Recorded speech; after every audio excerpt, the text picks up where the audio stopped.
Hi guys, this is presentation about the software architecture analysis of my project. Courtly, a badminton court management and booking system.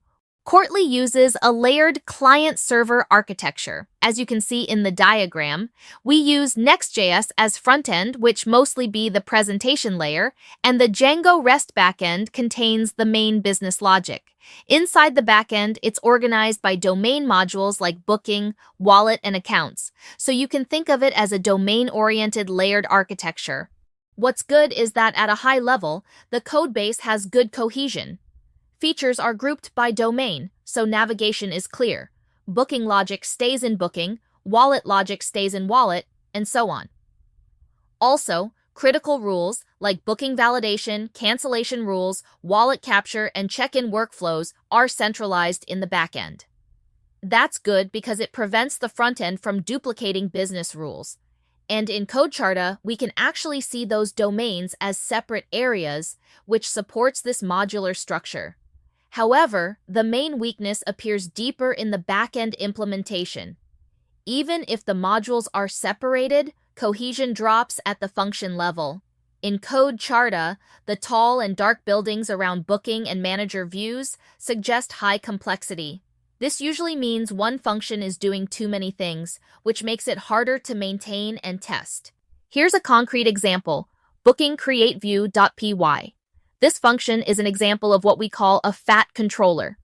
In one place, it handles input validation, role-based branching between player and manager flows, slot availability checking, cost calculation, booking creation, slot status updates, and wallet ledger updates. So the problem is not that the logic is wrong, the problem is too many responsibilities are mixed together. That's low cohesion, and it increases coupling because the booking flow is tightly connected to slot status and wallet modules. If we change something small, like booking rules or wallet rules, we risk breaking multiple parts of this function.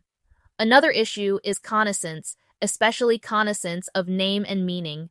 Courtly relies heavily on status values like available, booked, walk-in, check-in, endgame, expired, no-show, and maintenance. These status names affect backend transitions, API responses, and front-end UI logic. So if one status value changes or is interpreted differently in different endpoints, multiple parts of the system must change together. Finally, on the front-end side, we used auto-generated API clients, but some generated files were very large and still not usable, mainly because the API schema was incomplete or inconsistent.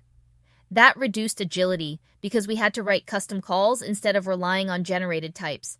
So overall, Courtly has a solid architectural foundation, layered, domain-oriented, and with back-end centralized business rules.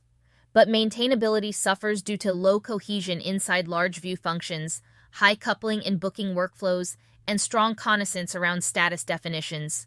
A good next step would be moving complex business logic into service layers and making status transitions and API contracts more consistent. That's it for today. Thank you for your time.